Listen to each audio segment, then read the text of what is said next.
Episode 2 की starting में हमें एक 8 साल बाद का सीन दिखाया जा रहा है, जहाँ सुंगिल नाम का कोई लड़का किसी के पैरों में पड़ा हुआ होता है और उसे कह रहा है, क्या तुम ही सच में ली सियोल हो? और वो ली सियोल की तारीफें करने लगता है। उसे क्या पता इन मीठी बातों के पीछे उसकी एक चाल छुपी हुई है। बातों के दरमियान कुछ लोग ली सियोल को घेर लेते हैं और सुंगिल ली सियोल को उनके हवाले कर वहां से चला जाता है। उन आदमियों में से एक आदमी ली सियोल को मारने लगता है। इतने में ही एक ब्लैक ड्रेस वाला आदमी ली सियोल को बचा लेता है और वो आदमी वही का एक वॉचमैन होता है। फिर सब आदमी मिलकर वॉचमैन की तरफ बढ़ते हैं, लेकिन वो वॉचमैन ही सब आदमियों पे भारी पड़ता है।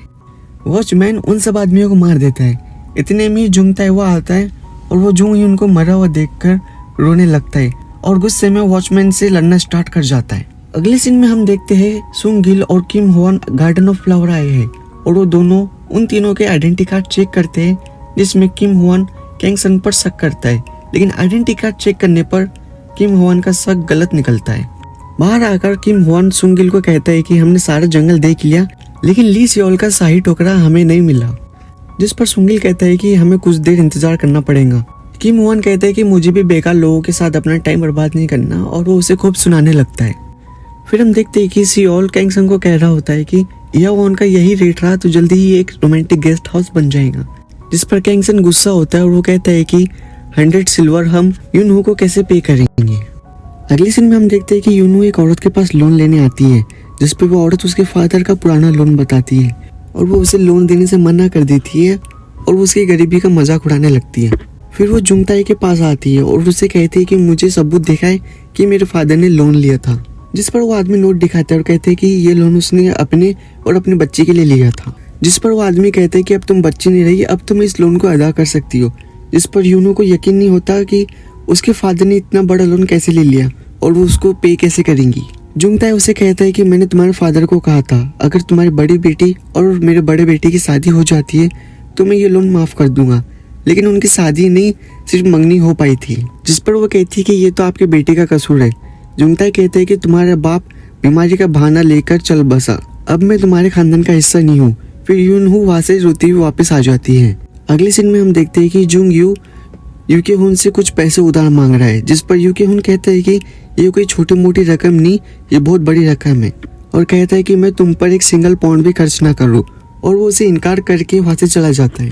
फिर हम देखते हैं कि एक खबर मिलती है ली चैंग का बेटा पैदा हुआ है, जिसे सुनकर ली चैंग बहुत खुश हो जाता है। अगले सीन में हम देखते हैं कि उस मोटे लड़के ने यूनहू के लिए शादी का पैगाम भेजा है और उसमें लिखा है कि अगर तुम मुझसे शादी करती हो तो मैं इया वॉन का सारा कर्जा उतार दूंगा। फिर हम देखते हैं कि यूनहू सबको ड्रिंक दे रही होती है।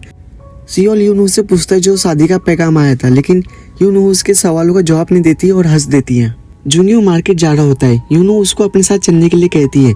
इतने में कैंग सन और सियोल भी उसके साथ चलने के लिए तैयार हो जाते हैं। फिर वो चारों साथ में मार्केट जाते हैं, जहाँ पे फिर यूनहू को वही मोटा आदमी मिल जाता है जिसने शादी का पैगाम भेजा हुआ था और वो उसी बात को फिर से बोलने लगता है, लेकिन इस बार यूनहू उसे बहुत सुनाती है और उसका मजाक उड़ाने लगती है, जिस पर सब हंसने लगते हैं और इसी वजह से वो यहाँ से चला जाता है। यूनहू अब घर पर उस औरत की कर्ज वाली बात सोचकर बहुत परेशान हो रही होती है। फिर वो घर से बाहर चली जाती है और पीछे से जुंगियो उसके दरवाजे पे कुछ पैसे रख देता है। यूनहू को एक औरत बताती है कि यहाँ पे कुछ लोग आए थे और सभी कमरे का चक्कर लगा के गए हैं और साथ में उन्होंने सबकी आइडेंटिटी और टैक्स चेक करके गए हैं।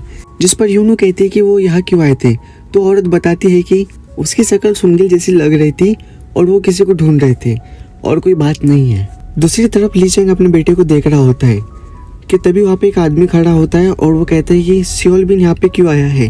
वो जानता है कि चारों तरफ यहाँ पर उसके दुश्मन भरे पड़े हैं। जिस पर ली चैंग कहता है कि वो सिर्फ वार्निंग देना आया है, लेकिन मैं उसके हाथ कुछ लगने नहीं दूंगा, ये सब मेरे वारिस मेरे बेटे का है। फिर अगले सीन में हम देखते हैं वो मोटा लड़का जो यूनहू से शादी करना चाहता है, वो यूनहू को किडनैप करने आ रहा होता है कि तभी रास्ते में कैंग सन मिल जाता है और कैंग सन उन सब आदमियों को बहुत मारता है। आखिर में वो मोटा लड़का बच जाता है, जिसपे वो मोटा लड़का कैंग सन से बहुत माफी मांग रहा होता है। फिर कैंग सन जोर से उस मोटे आदमी के पेट पे मारता है और वो मोटा आदमी वही नीचे गिर जाता है।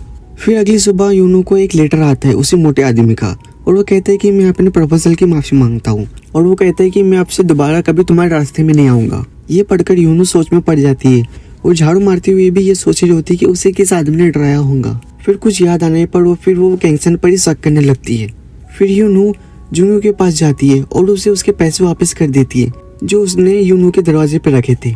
जुंगियो वो पैसे उसे अपने पास रखने का कहता है, जिस पर यूनहू कहते हैं कि तुम बहुत अच्छे हो लेकिन मैं ये पैसे नहीं रख सकती, चाहे तुम जितना भी क्लोज क्यों ना हो।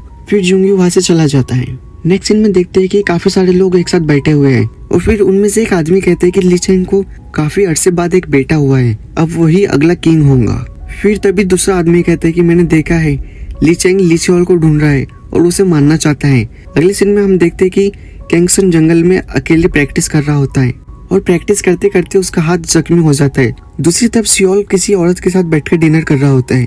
वो औरत उससे कहती है कि तुम भी इसी इयाओन में रहते हो, जिस पर इयाओन की तारीफ करते हुए कहते हैं कि वहाँ 3 और स्टेट स्कॉलर भी रहते हैं। वो औरत कहती है कि तुम्हें तो उनके साथ रहते हुए वहाँ पे काफी परेशानी होती होंगी, जिस पर वो हंस देता है। फिर वही औरत जुंगताई के साथ बैठी हुई है और कहती है कि जो शख्स 10 साल से छुपा हुआ है वो इतनी आसानी से पकड़ा नहीं जाएगा, जिस पर जुंगताई कहता है इसलिए मैं वक्त जाया किए बगैर उसे पकड़ना चाहता हूँ। फिर वो औरत कहती है कि अगर वो पकड़ा गया तो क्या करोगे, जिस पर वो कहते हैं कि मैं उसे कत्ल कर दूंगा। अगले दिन कैंग सन रियल एस्टेट के एग्जाम के लिए आया है और वो उसे बहुत आसानी से पास कर लेता है। दूसरी तरफ यूनो के पास 3 लेडी कस्टमर आई हुई होती है, जिस पर यूनो उन्हें मना कर रही होती है कि तभी वहाँ पे उसकी बहन आती है और उसे कहती है कि तुम बहस ना करो, इन्हें कमरा दे दो। और फिर वही बातों के दौरान वो अपने पेरेंट्स को याद कर रोने लगती है। दूसरी तरफ कैंग सन एग्जाम को ऐसे पास करता है कि देखने वाले हैरान रह जाते हैं। फिर वो 3 लड़कियां यूनो को परेशान करने का प्लान बनाती है, लेकिन वो सियोल को देखकर वहाँ से खुद डर के भाग जाती है। दूसरी तरफ यूनो जुंगताई के पास आती है और कैंग सन भी उसी का पीछा कर रहा होता है और वो उनकी सारी बातें सुन लेता है। जहाँ यूनो कह रही होती है कि मैं तुम्हें इतावान देनी नहीं बल्कि अपने आप को तुम्हारे हवाले करने आई हूँ, जिस पर जुंगताई कहते हैं कि तुम्हारा यहाँ क्या काम है। तो यूनो कहती है कि मैं तुम्हें वो ढूंढ के दूंगी जो तुम ढूंढ रहे हो, किंग का खोया हुआ बेटा, जिसे दूध का डब्बा भी कहा जाता है। इसे सुनकर जुंगताई काफी हैरान हो जाता है और इसी के साथ एपिसोड 2 हमारे ही एंड हो जाता है। नेक्स्ट पार्ट हम जल्दी ही अपलोड करेंगे। अगर आपको ये एपिसोड पसंद आया तो प्लीज़ लाइक, शेयर और सब्सक्राइब करना ना भूलें और साथ ही कमेंट करके बताएं कि ये एपिसोड आपको कैसा लगा।